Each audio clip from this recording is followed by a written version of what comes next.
When it happens, the spot price of gold and silver is going to go crazy. I don't know, $2,500, $3,000 in a few nights, overnight. I don't know. Only after that are you going to see people in the physical market start to get more interested, right? And it's when gold and silver physical stocks are no longer for sale from people like you and me, that'll be it. The country of India has bought nearly 400 million ounces of silver in the last 2 years. The CPI showing 4% on inflation, yet their target is 2%. So they're stopping their assault on inflation when they're still only half the way there. So when you talk about going the other direction, pivoting and up to 3 cuts in 2024, we're a long ways away from their target. As 2024 is upon us, my main focus will continue to be what's happening over there, but never losing sight of what's happening here. In today's show, 2 financial experts, Rafi Farber and Andy Schectman, explain his economic forecast for 2024 and how gold and silver prices are set up for a massive bull market in the upcoming year.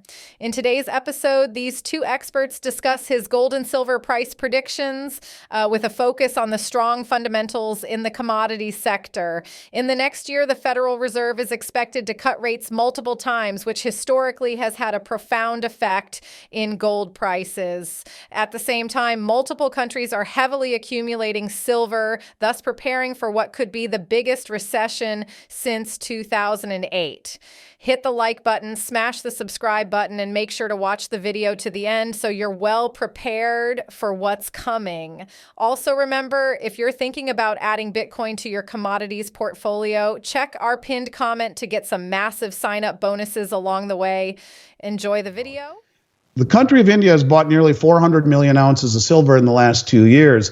The legitimacy of what these countries are doing should not be overlooked, and it's serious. And again, if all we do is look at price and listen to the Western media, we will ignore all of this. But I just want people to know that this is why people are missing so much of what's happening, because the media is not telling us what's happening over there. That's what I'm focused on, and troubled more so maybe by what's happening here. But you put the two together and it becomes very serious. And so I think as 2024 is upon us, my main focus will continue to be what's happening over there, but never losing sight of what's happening here, and putting them together in a context where they all start to make sense, I think is something that I look forward to doing, but something that hopefully we can wake up some people's eyes who are very well read, just maybe reading the wrong stuff. That fits with the data that I'm seeing, because I'm seeing a lot lower premiums in the physical market. Still a lot higher than average if we go back all the way to 2008, a lot higher, but a lot lower than has been recently, let's say since Silver Squeeze. So we're seeing a lot less interest in the physical market, a lot less interest in the paper market for retail, and a lot more interest in the futures market, in the primary derivative that leads all the other derivatives, like in the ETF. So we're seeing something start, right?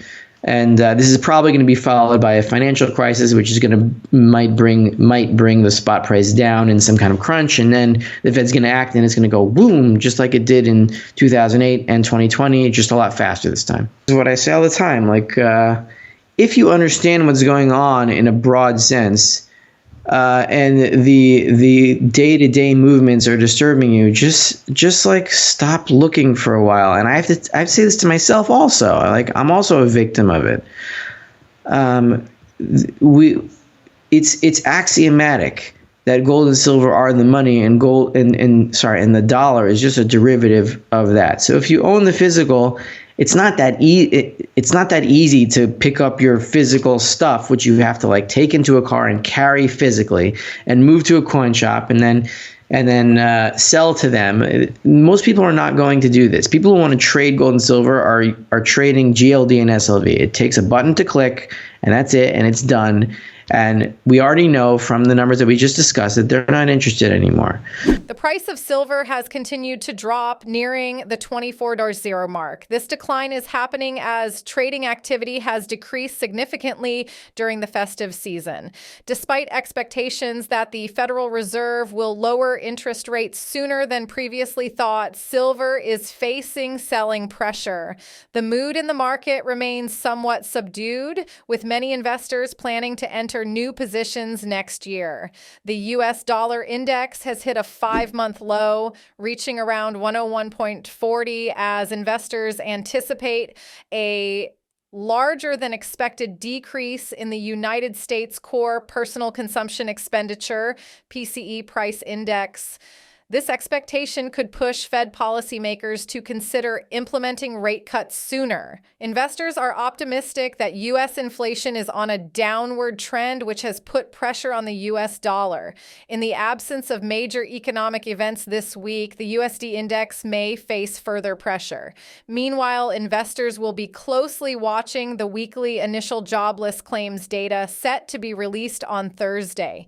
Additionally, the anticipation of lower interest rates has driven up home prices in the U.S. According to a report from the Federal Housing Finance Agency, residential property prices increased by 6.3% in October compared to the previous year. Now we'll show you more clips of Andy Schectman and Rafi Farber, but first check our pinned comment to get free $20 just for creating an account in Bybit. Like, subscribe, and turn on the notifications bell so you do not miss out on our commodities experts videos. Let's get into the video. That what the Fed just did was signal victory against inflation. Yet they're signaling, in my opinion, they're waving the white flag, and here they are with the CPI showing 4% on inflation. Yet their target is 2%. So they're stopping their assault on inflation when they're still only half the way there. Reigniting perhaps inflation, and I think it's an ominous sign. To me, it is not something to be celebrated. It's something to be very, very concerned about. And when you look at John Williams of Shadow Stats, he'll tell you, even using the 1990 adjustment to the CPI, not even the 1980 where the numbers were more accurate, we're still at 8% on the 1990, 10% on the 1980 measurement of inflation. So when you talk about going the other direction, pivoting, and up to 3 cuts in 2024, we're a long ways away from their target. It seems to me they're giving up on inflation. They're doing what all governments have done, choosing the printing press over austerity. And there's even dissension amongst the ranks in the Fed, where the other John Williams, not the one from Shadow Stats, but the Fed economist, says, it's actually irresponsible for us to be thinking about cuts in 2024. We still need to make sure that we've got a hold on inflation. So there's misinformation, and then there's this complete, flat out being wrong. And they've been wrong on inflation for the last 2-3 years. First, there was no inflation, and then it was transitory, whatever that meant. Then it was structural. Then we've got it licked, and now maybe we don't. And the bottom line is that you can't rely on the information we're being given from any of these entities that are supposedly giving us, the scoop. Look, there's going to be one more round of printing, and this is my opinion. And there's going to be one more round because there's going to be one more financial crisis. It's going to be more extreme than 2008. It's going to be more extreme than 2020. And when it happens, the spot price of gold and silver is going to go crazy. I don't know, $2,500, $3,000 in a few nights, overnight. I don't know. I'm just putting out numbers, but it could be that extreme. And when that happens, then only after that are you going to see people in the physical market start to get more interested, right? And it's gonna happen quickly. And then you're gonna see premiums go up and up and up, and you're gonna get calls off the hook, and people affiliated with different gold companies are gonna get calls off the hook. We're looking forward to that. And the danger is like maybe at the point where you say, someone who sells gold and silver, like, I don't want to sell anymore, I'm just because I don't want the dollars, then we'll know that we're in the end game. When gold and silver physical stocks are no longer for sale from people like you and me, that'll be it. And so we'll know, we're like sort of the operators of the end game in that sense, not to put us in like a pedestal or something, but we're just the functional operators of it because we won't be able to sell anymore. And I think that's next, because I think the next printing round is going to be like something like 10 trillion, $5 to $10 trillion. And what's the difference between 5 and 10 trillion, It's going to be that extreme, and it's going to be that devastating for dollar holders, and it's going to be a big wealth transfer for gold and silver holders. And if it's physical, no one can take it away from you as long as you have it, hidden in a place where the government can't take it from you. And not to encourage anything illegal, but just be smart. What do you think of Rafi and Andy forecasts for 2024? Have you stacked enough gold and silver to actually be prepared if the doom loop eventually pans out? Let us know in the comment section your insights and price prediction for silver and gold, and if you're concerned or not with a spike in inflation. Thanks for watching the video to the end, and I see you on the next one.